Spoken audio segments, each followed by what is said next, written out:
sonido pantalla completa.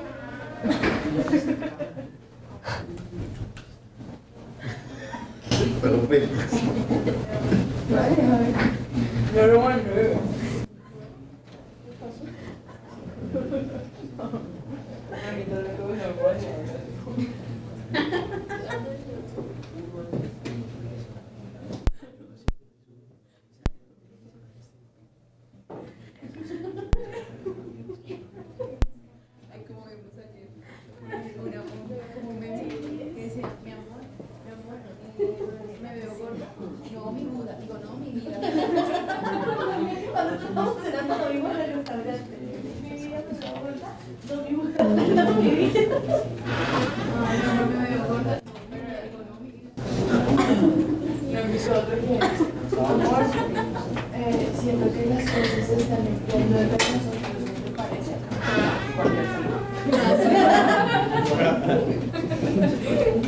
Ay, mi amor, cómprame algo, no sé qué me parecen 10 cosas.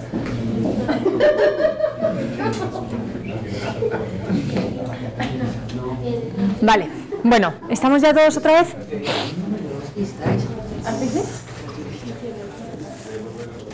Bueno. ¿Estamos, chicos? Bien. Bueno, ¿qué os ha parecido el documental?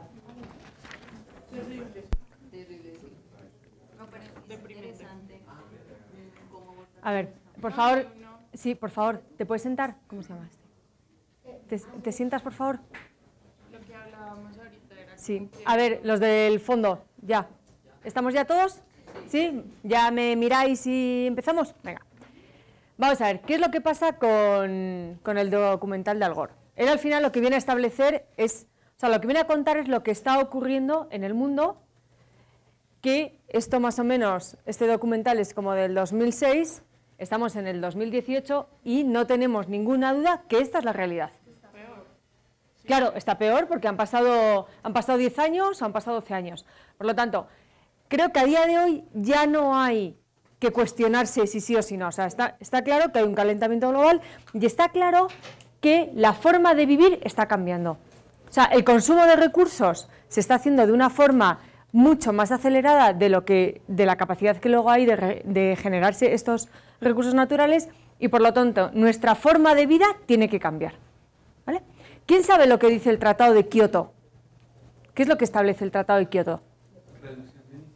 Exacto. O sea, el Tratado de Kioto lo que establecía era que los países industrializados entrasen en este protocolo para disminuir las emisiones de CO2. ¿Vale? Entonces, todos los países que quisieron ratificaron el protocolo de Kioto y lo que tenían que hacer era ir haciendo determinadas políticas en cada país donde se viese que se reducía las emisiones de CO2. ¿Vale? Las emisiones... Dime. Profesora, con relación a los tratados internacionales, me llama mucho la atención que vinculan el informe de Gentesana, que es el informe del Cirujano General de Estados Unidos, que surge pues en todo este esquema de promoción de la salud y demás, porque es la forma como se empiezan a generar políticas públicas en torno a la acción global frente a la promoción de la salud y la relación con cambio climático, ¿cierto? En ese momento frente a consumo de tabaco, pero ahí es donde uno empieza a hacer la reflexión, cuando él mostraba en el documental la diferencia en un mismo espacio. En un mismo espacio, exacto. Yo fui, por ejemplo, yo soy de norte de Santander, hay una zona de reserva natural que es el páramo de Santurbán, y si uno compara esa misma toma aérea en Santander, norte de Santander, que son dos departamentos con orientaciones pues muy diferentes frente al cuidado del medio ambiente, se observa algo muy similar frente al páramo de Santurbán. Claro. Entonces, él lo mostraba, ¿no? Cuando veíamos una zona que tenía unas políticas determinadas en cuanto a cuidado del medio ambiente y otra zona que no tenía, ¿no? Entonces, bueno, el Tratado de Kioto, el Protocolo de Kioto, una cosa importante que es lo que dicen, Estados Unidos emite aproximadamente el 30% de las emisiones de CO2 y Estados Unidos no quiso ratificar el Protocolo de Kioto, ¿vale? ¿Eso qué es lo que trajo luego a cuenta? Pues que Estados Unidos no podía competir, que es lo que explican ahora al final, por ejemplo, en el sector automovilístico, General Motors, Ford, no puede vender sus productos ni en China, a no ser que empiece a cambiar sus políticas porque sus coches emiten más emisiones, o sea, tienen más emisiones de CO2 de las que se permiten ahora mismo en muchísimos países, ¿no?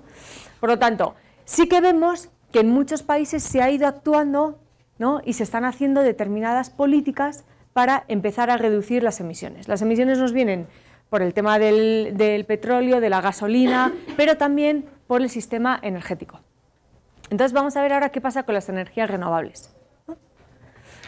Las energías renovables, cuando se hizo todo el protocolo de Kioto, se vieron a ver en qué partes se podían reducir las emisiones de CO2, ¿no? Entonces, una parte muy importante es el tema energético.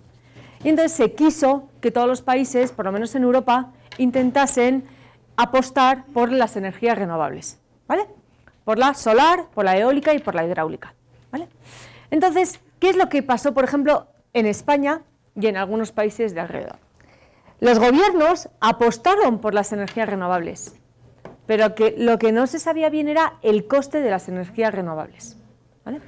El coste de la energía renovable solar es 8 veces más que la energía fósil, ¿vale? Es decir, incrementa el precio 8 veces. ¿Qué es lo que se hizo, por ejemplo, en España? Bueno, pues se apostó por las energías renovables, el gobierno hizo que las principales empresas energéticas apostasen, invirtiesen mucho en energías renovables, con una condición, que al cabo de 5 años se les iba a pagar la inversión. ¿Pero a costa de quién? Bueno, pues en el 2008 España entra en plena crisis financiera, el gobierno no tiene dinero, ¿y a quién repercute el gasto de las energías renovables? A los ciudadanos. Entonces, ¿qué es lo que pasó? Que a los ciudadanos, de la noche a la mañana, nos incrementan la luz un 50%, ¿no? Claro, el gobierno está en crisis, pero las personas estamos en crisis. Por lo tanto, más o menos en el 2010 tenemos una cosa que se llama el déficit tarifario, ¿no? Que es una partida que te viene en tu recibo de la luz, donde ese déficit tarifario es para pagar toda la inversión que han hecho las empresas energéticas en energías renovables, que el gobierno les ha prometido que se lo va a pagar. Y como no tiene dinero, lo tenemos que pagar los ciudadanos. Por lo tanto, ¿eso qué hace al final? Retroceder. O sea, eso lo que hace es que al final la gente diga, oye, mira, si queréis ir renovables, muy bien, vamos a jugar a esto, pero ¿a qué coste? Porque igual yo no quiero ser renovable, ¿no? O si vamos a ser renovables, bueno, pues habrá que acortar el coste. Alguien lo tiene que pagar. No puede ser que al final a los ciudadanos en plena crisis financiera les subas el recibo de la luz. Pero ya no solamente a nivel particular. La empresa automovilística española, ¿qué le pasa? Que si le sube el doble el recibo de la luz, quiere decir que ya deja de ser competitivo. Porque una de sus partidas más importantes, que es el consumo de electricidad, se incrementa mucho. ¿Y a quién se lo repercuto yo? ¿También al cliente final? O sea, ese gasto extra que estoy teniendo yo, ¿a quién me lo va a pagar? ¿Dejo yo de ser competitivo o subo el precio y lo paga el cliente final? ¿No? Por lo tanto, durante unos años que quisimos ser energéticos, renovables y tal, se invirtió mucho en energías renovables, que gracias a Dios pues ahí están, ¿no? Pero luego hubo una segunda fase donde se dijo, esto no lo podemos pagar, a día de hoy no lo podemos pagar, porque no, tenemos una crisis financiera y no podemos ser renovables. Por lo tanto, ser renovables es a lo que tenemos que tender, o sea, lo que tenemos claro es que tenemos que hacer políticas y hacer determinadas cosas para ser renovables. O sea, eso lo tenemos claro, pero ¿a coste de qué? Es lo que todavía los gobiernos tienen que tener muy en cuenta lo que cuesta y cómo lo van a subvencionar, ¿no? O si al final nos lo van a repercutir a las empresas o al cliente final, a los ciudadanos, bueno, pues vamos a probarlo si lo queremos o no, ¿no? Entonces, mucha empresa se fue de España porque el consumo era costosísimo, ¿no? Entonces, bueno, pues eso de las energías renovables, que sí o sí es a lo que tendemos y es a lo que tiene que tender todos los países, ¿no? Pero bueno, pues hay que evaluar también exactamente qué coste tiene eso.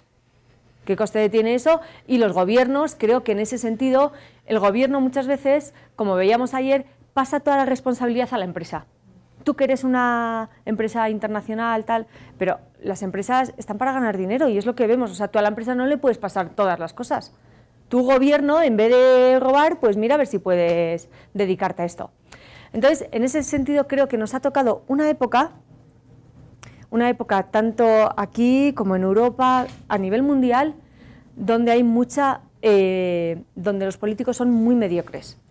Al final el político es el reflejo de la sociedad, por desgracia, pero tenemos unos políticos muy mediocres, aquí y en todas partes del mundo. Entonces, claro, con estos gobernadores así, pues hay cosas que no se están solucionando, porque no le dan la importancia que tienen que tener, o en el documental decía, si no hay voluntad política no vamos a salir de esto. O sea, si los políticos en su discurso no hablan de esto porque no les interesa, porque tienen otros intereses, pues no vamos a avanzar. Entonces, de ahí salió cuando la ONU estableció el documento que os mandé sobre la década para la sostenibilidad.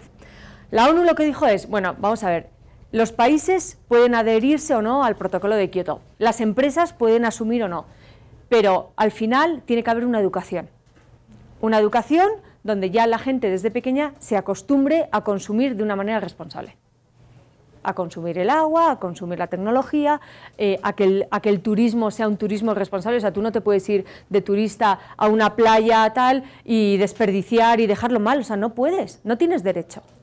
Entonces, la década para la sostenibilidad estableció eso, ¿vale? Que ahora ya vamos por la segunda década para la sostenibilidad y que ya todo el mundo tenga una determinada educación en el consumo de los recursos.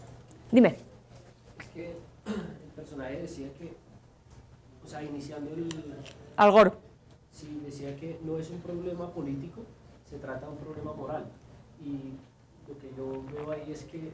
Sí, no. Día, por ejemplo, tenemos mucho, por ejemplo en Bogotá, tenemos un problema y es de los ambientalistas, que ellos rasgan sus vestiduras tratando de decir que hay que cuidar el medio ambiente, que hay que protegerlo, pero no revisamos cómo es nuestro consumo y es ahí hacia donde la profe decía que el tema educativo, porque a mí me sorprende mucho, por ejemplo, cuando uno llega a una plazoleta de comidas y es ver todo lo que estamos consumiendo en ese momento, o sea, hacia dónde se debe enfocar esa sostenibilidad de cuántos vasitos para echar salsa usa solo una persona, cuántos vasos de gaseosa se utilizan.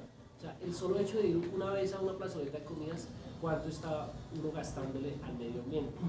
El tema de las bicicletas, por ejemplo, ayer en Caracol Televisión salía cómo están invadidas hoy las bicicletas a motor. O sea, la ciclorruta hoy en Bogotá no la están usando las personas que se movilizan sosteniblemente, sino la están usando personas que le han puesto a su bicicleta un motor. Y ese motor es a gasolina, ese motor le hace un daño inmenso al medio ambiente. Y es como desde nuestra cultura, desde nuestros comportamientos, o sea, por eso me acojo a esa frase que él dice, aunque después se contradice como dice la profe, porque al final termina diciendo que el problema es, o sea, sí, que si no hay voluntad política, no... Y por eso me acojo a la primera y es que claro, puede que no esté la voluntad política, pero si estamos nosotros como con nuestros comportamientos, estamos tratando de cambiar, podemos lograrlo. Porque no se trata... No, o sea, totalmente, porque al final, vamos a ver, y cuando hablamos de empresas, o sea, las empresas están formadas por personas. O sea, al final somos las personas las que tenemos que ir cambiando. Lo que pasa es que los gobiernos creo que tienen una parte muy importante para subvencionar y para ayudar, porque, joder, o sea, esto cuesta dinero. Pero también entonces, conciencia. Claro. Lo más importante es que cuando usted pertenece a un grupo, por ejemplo, si es ambientalista o sin serlo, pero es cómo se comporta. Porque hoy, por ejemplo, nosotros hemos desechado el envase de vidrio. Y el envase de vidrio nos permitía, por ejemplo, que las envasadoras volvían a tener el producto nuevamente en vidrio. El vidrio sí, era reutilizable. Y fuera de eso, o sea, si quieres hacer otra botella con el mismo producto, lo puedes hacer. Pero nosotros ahora todo lo consumimos en plástico, en cartón. Es como decirle, por ejemplo, por ejemplo, solo en este salón, nosotros en la mañana utilizamos un vaso para tomar café. Es como decirle que ese mismo vaso, sin importar si es el mismo que utilizan acá o es otro, nos sirve para tomarnos el siguiente café. O sea, es desde ahí, desde cada granito, yo pienso que es lo que puede hacer que esto cambie. Vamos a ver, o sea, yo creo que ya hay, vamos a ver, por una parte es lo que nosotros tenemos que ir interiorizando, ¿no? Y en ese sentido sí que es un tema ético y moral a nivel individual, ¿no? De saber comportarnos. Por otra parte, creo que ayuda mucho cuando los gobiernos van a la par con las personas y hacen o benefician determinadas políticas. Mirad, yo estuve en España el otro día y hacía tiempo que no iba. Entonces me sorprendió, quedé para cenar con unos amigos y el tema de aparcar el coche es complicado, ¿no?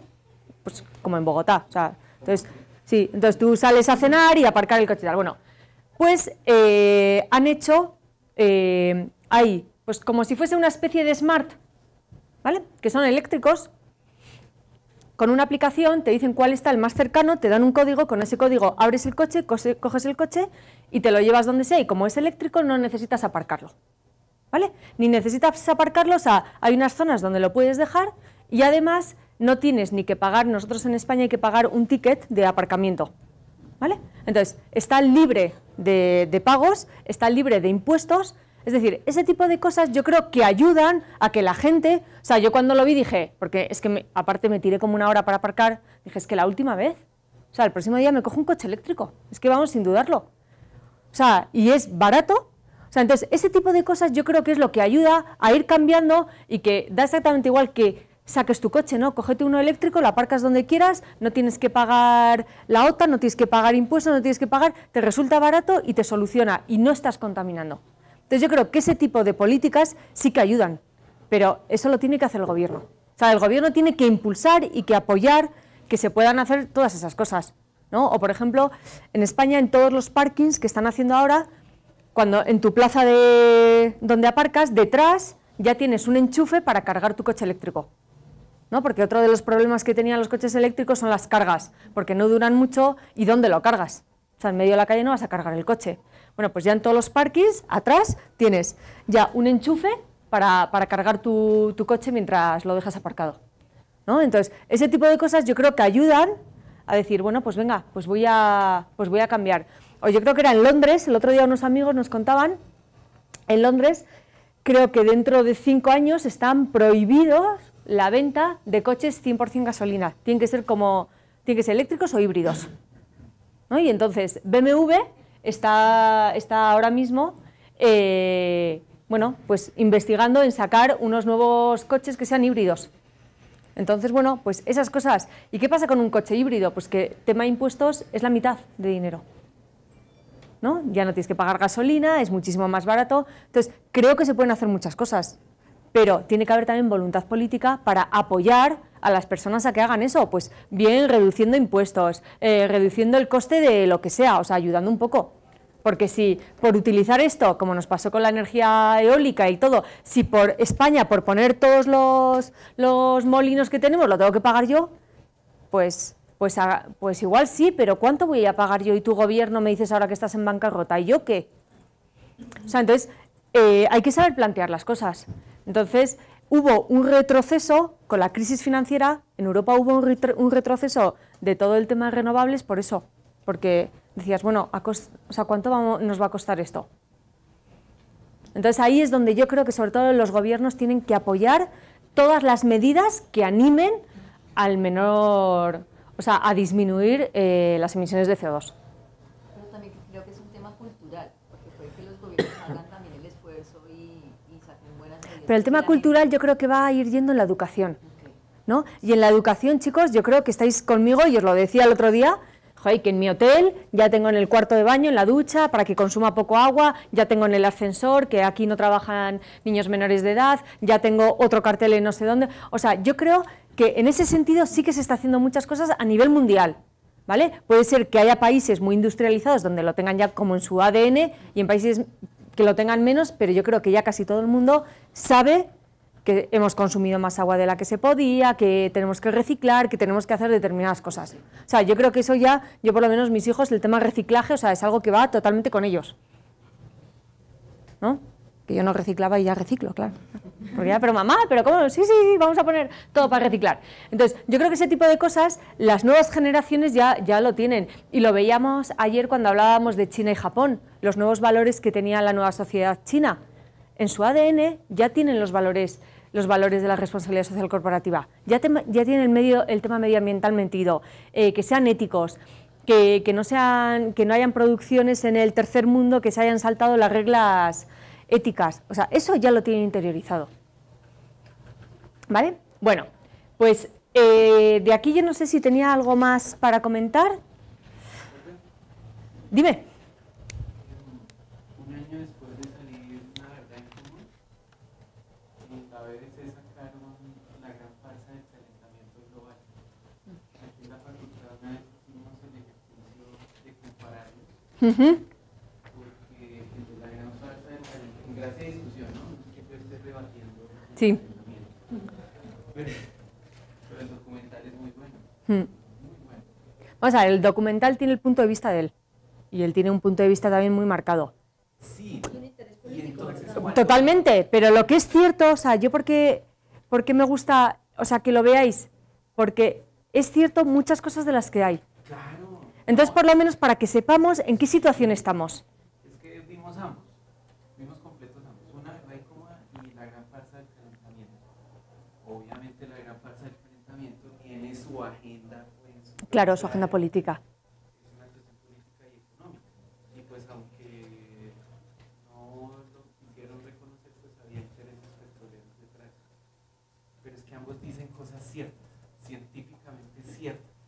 Entonces el cuestionamiento que hacen de la gran farsa del calentamiento global es que se volvió como una agenda de activismo a la que nadie se puede atravesar, porque no es solo políticamente, es como atravesársele al MeToo. Le pasa por encima una tractomula, no hay manera de atravesarlo.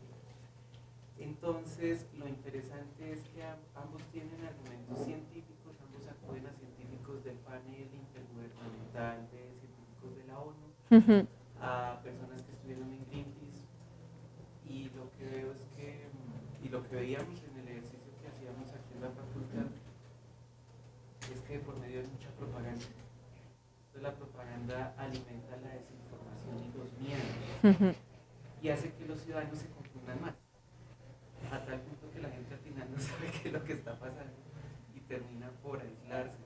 Y decir, no, pues yo no sé realmente qué tan cierto es el calentamiento, qué tan no, qué tanto hay de científico y qué tanto hay de intereses. Y yo pienso que eso se reproduce en muchos escenarios en términos de lo que sucede con la actividad de las organizaciones, empresas en general, en su comunidad. Que vivimos una etapa de mucha desinformación o de muchos intereses cruzados que hacen que sobreabunde información que los ciudadanos no pueden procesar. Entonces, lo que se planteaba era la posibilidad de que desde la política no tratara como de imponerse una agenda, sino más bien de resolver conflictos.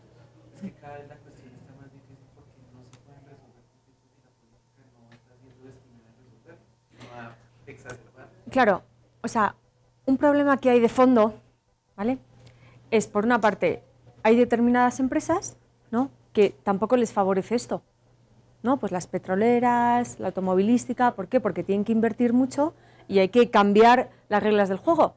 Y hay gobiernos que, depende del gobierno que nos toque, pues pueden estar más con el sector empresarial o menos.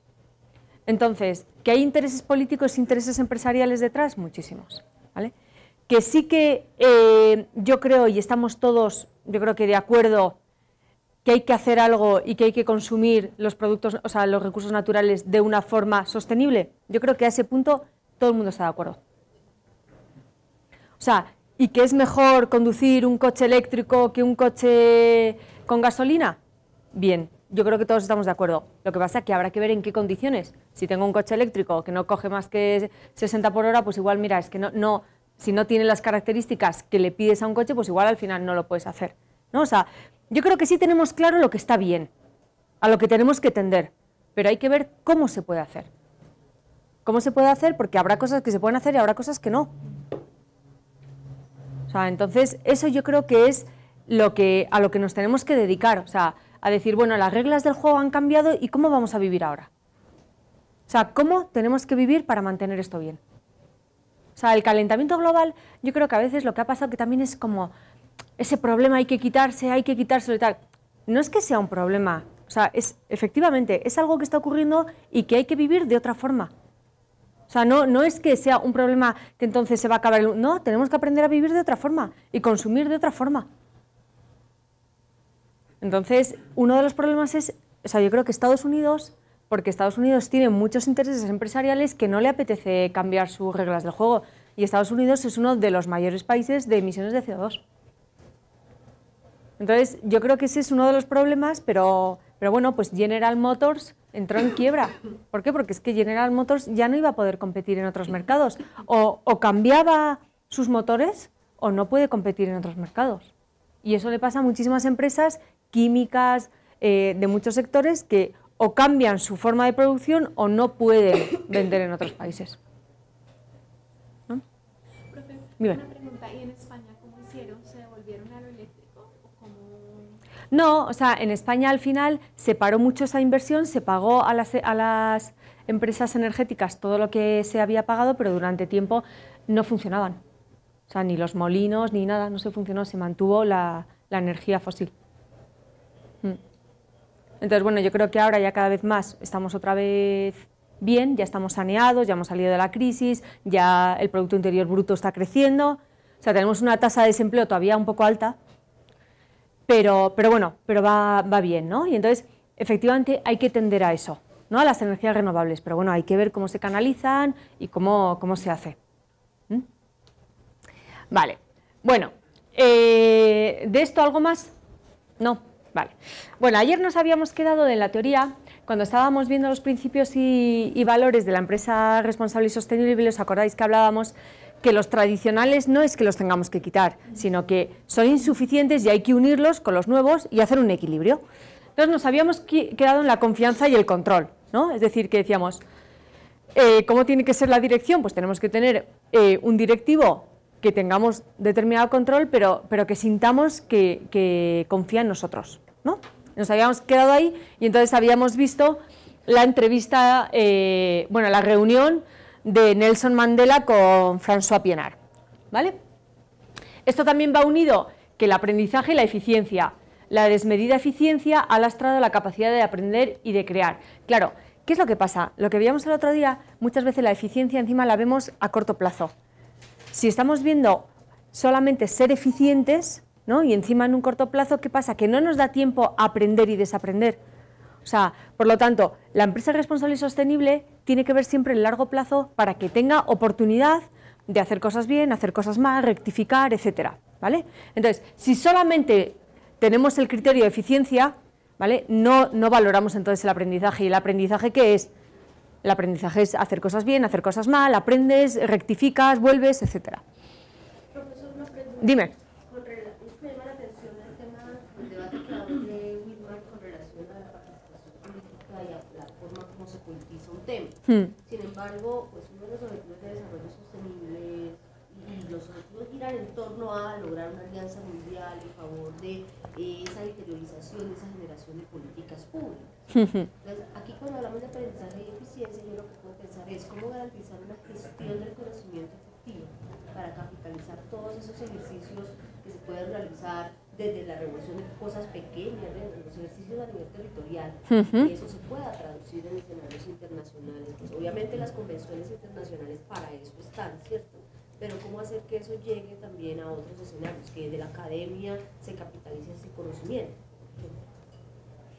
O sea, no sé si hay alguna experiencia frente a eso, no sé. A ver si entiendo bien. O sea, me estás diciendo cómo las cosas que van saliendo bien desde la universidad, por ejemplo, cómo se puede trasladar al ámbito empresarial. Sí, ¿no? Y a la generación de política pública. No sé, conocimiento. Mira, las universidades, depende de la universidad, pero hay muchas universidades que la parte empresarial y la parte pública son súper importantes. Es decir, cada vez que se hace un proyecto de investigación, muchas veces se pone o parte empresarial que participen en ese proyecto o parte pública. Justamente por eso, para que todo el conocimiento que se está generando en la universidad no se quede solamente como un proyecto de investigación aquí, sino que participen la parte la parte pública y la parte empresarial. Entonces, por ejemplo, en La Sabana, en la Facultad de Comunicación, hay muchos proyectos de investigación de responsabilidad social corporativa que se está haciendo de la mano con empresas. Sí, porque eso es súper importante. Y además, te diré una cosa, muchas veces la universidad tiene ese punto de vista más teórico y creo que es muy bueno el hacer proyectos cuando te abres y haces proyectos o bien con la administración pública o bien desde el punto de vista empresarial, porque la empresa te cuenta al final los problemas que tiene en el día a día, que desde el punto de vista académico muchas veces te quedas en lo teórico y necesitas una parte práctica para saber luego bien ejecutar, ¿no? O sea, muchas veces hacemos modelos según la teoría, pero necesitamos esa parte práctica de la empresa donde te dicen, pues mira, esto no funciona porque a mí me pasó este problema en concreto y tuvimos que hacer otro protocolo. Entonces, eso te enriquece mucho. Vale. Bueno. Bien, diálogo y comunicación, ¿vale? Se ha de comunicar de forma transparente. ¿Os acordáis que hablábamos que en el concepto tradicional de empresa la comunicación se utilizaba solamente como algo propagandístico, ¿no? Y como campaña solamente de marketing y de relaciones públicas? La comunicación tiene que ser interna y externa. Antiguamente es verdad que la comunicación interna no tenía tanta importancia. A día de hoy no cabe duda que la comunicación interna es fundamental para motivar, para que nuestros empleados estén contentos, para que tengan ese sentido de pertenencia, ese sentido de comunidad. La comunicación interna es fundamental. Después, han de ser parte de un proceso de diálogo abierto, honesto y fluido entre las empresas y los diferentes grupos de interés. Claro, esto es lo que veíamos ayer, es uno de los cambios radicales que hemos pasado del concepto tradicional al actual. Ese diálogo y esa comunicación con los grupos de interés. ¿Por qué? Porque antiguamente no teníamos ese feedback, ¿vale? Nosotros hacíamos y no escuchábamos a nadie. Ahora mismo, continuamente, tenemos ese feedback de los grupos de interés que me están diciendo, perdona, tú estás diciendo una cosa y estás haciendo otra, y lo voy a denunciar, ¿no? Y ahora mismo tenemos constantemente ese feedback que luego lo vamos a ver en nuestras memorias de sostenibilidad. Va a quedar representado lo que mis grupos de interés dicen que yo estoy haciendo, ¿vale? Por lo tanto, una de las cosas más importantes para mí que ha cambiado radicalmente es la comunicación. La comunicación, porque ahora cualquiera puede comunicar, ¿no? Antiguamente teníamos ese concepto de comunicación, medios de comunicación, no. Ahora cualquiera, y puedes tener una crisis reputacional en redes sociales tranquilamente, de una persona que no sabes ni quién es, pero ha sacado una foto porque ha pillado a un empleado haciendo no sé qué, metiendo un moco en tal, te saca una foto, o sea, y tienes un problema. Entonces, ¿qué es lo que nos pasa? Que ya no tenemos la comunicación, es a los medios de comunicación, no. Todo el mundo comunica. Vale, y luego pues el diálogo entendido como una fuente de aprendizaje e innovación. Claro, el tener yo diálogo con mis grupos de interés, al final, ¿qué es lo que provoca? Que me den un feedback y que me digan lo que estoy haciendo bien y lo que estoy haciendo mal. Hay veces que la empresa no quiere escuchar, pero hay otras veces que no sabe cómo saber lo que están pensando los demás, ¿no? O saber cómo puede ayudar a la comunidad o cómo puede hacer una obra social determinada. Entonces, este diálogo es lo que les ayuda a tener una constante comunicación con sus grupos de interés y tener un feedback. Vale, después, holarquía y jerarquía. Se ha de saber compaginar la existencia de una jerarquía fuerte con el surgimiento y desaparición de estructuras temporales basadas en un liderazgo no jerárquico. Esto lo veíamos ayer, jerarquía o no jerarquía. La jerarquía, en principio, no es mala, ¿vale? Es verdad que las sociedades cada vez más son más planas, hay menos jerarquía. Pero, ¿de qué creéis que puede depender una organización que sea completamente plana o una organización que sea muy jerárquica? ¿Cuándo creéis que podemos tener una organización muy plana? Eso depende del tipo de liderazgo, porque por lo hablo desde mi experiencia en el trabajo, porque, por ejemplo, en el área en la que yo me desempeño, es imposible tener conocimiento sobre todo, porque, digamos, son 3 áreas distintas, por ejemplo, el trabajo, que es gestión, recuperación y divulgación, y digamos, a mí como cabeza del área me toca acudir mucho a un diálogo más que decir usted hace esto, sino es una cosa como que va en doble vía, es decir, hay que aprender de ellos y mi trabajo más allá o sea, tengo que tomar la decisión, pero antes de decir qué es lo que hay que hacer, lo que tengo es como que asimilar un poco de la información que me dan a mí y dependiendo de eso, pues yo diseño la estrategia y empezamos a trabajar. Entonces, pienso que eso depende mucho del tipo de líder que tenga el área. Mira, depende del líder y depende también de las personas. Es decir, si yo tengo una empresa muy madura, donde las personas llevan muchos años trabajando y es gente responsable, puedo tener una empresa plana, ¿vale? Si en cambio mi empresa es una empresa joven, donde la gente es joven, necesitan tener un poco más de control, necesito organizarles bien cuando tienen que presentar las cosas, entonces necesitas más jerarquía, ¿vale? O sea, depende mucho de cómo sea la madurez de la empresa, ¿no? Y también el sector en el que esté, que pueda ser más plana o que tenga que ser más jerárquica, ¿vale? Pero la jerarquía en principio no es malo. Lo que pasa es que cuando tenemos una empresa excesivamente jerárquica se vuelve muy burocrática, o sea, muy pesada porque las aprobaciones las tienes que aprobar el jefe, luego el director, luego el presidente, entonces al final son pesadas para trabajar rápidamente, ¿no? Y una de las cosas que también hablábamos es que cuando veíamos los antecedentes de la empresa corporativa, en la organización inteligente y en la empresa viva, una de las cosas que se daban cuenta de las empresas que funcionaban bien era que eran empresas súper flexibles y que se adaptaban rápidamente al cambio, ¿no? Que es lo que decíamos, BlackBerry, ¿qué le pasó? Es que no se supo adaptar, ¿no? Entonces las empresas tienen que ser flexibles y tienen que tener mucha capacidad de cambio. Y luego, diversidad y uniformidad. Bien, yo creo que ahora mismo estamos más en ese punto de diversidad, ¿no? Que la diversidad enriquece muchísimo los departamentos, ayuda mucho a tener puntos de vista distintos, el que haya religiones distintas, culturas distintas, ¿no? Pues enriquece mucho a nivel empresarial, ¿vale?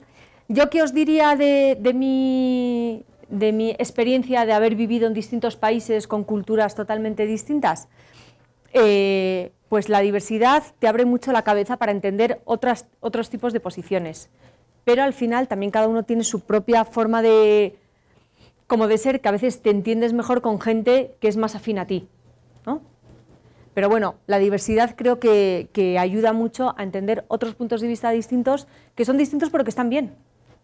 O sea, que por ser distinto al tuyo no están mal, ¿no? Y entonces ayudan a que se enriquezca un poco las discusiones a nivel empresarial, ¿vale?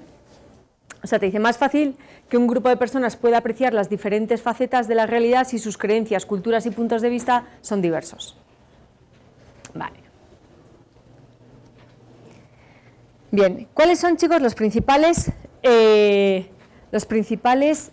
valores y principios que rigen en las empresas que cotizan en bolsa? ¿Vale?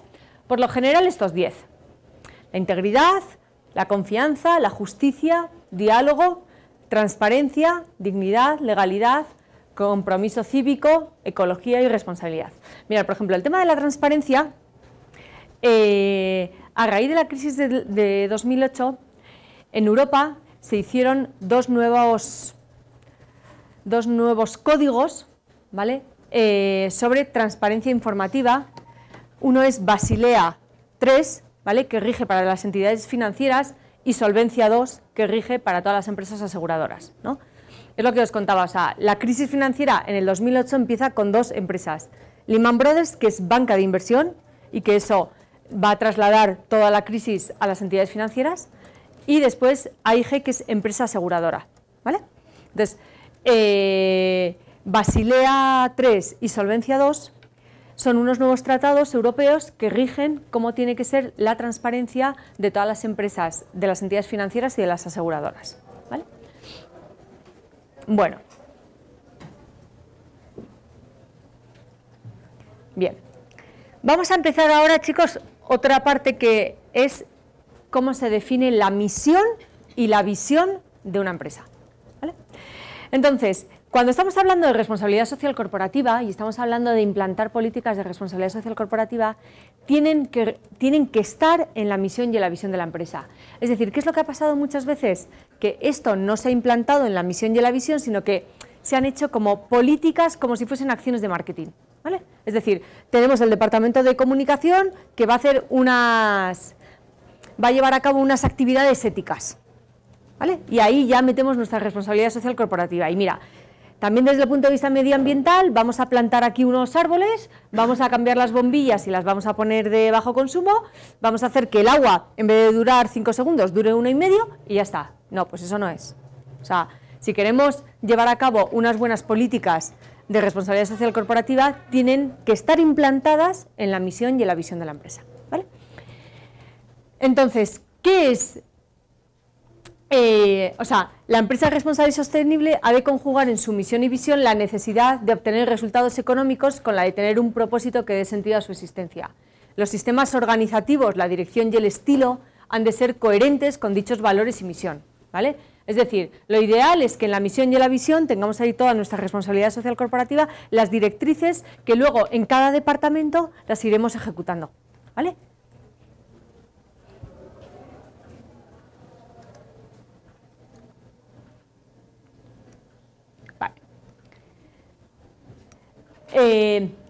Vamos a ver, ¿qué es la visión? ¿Vale?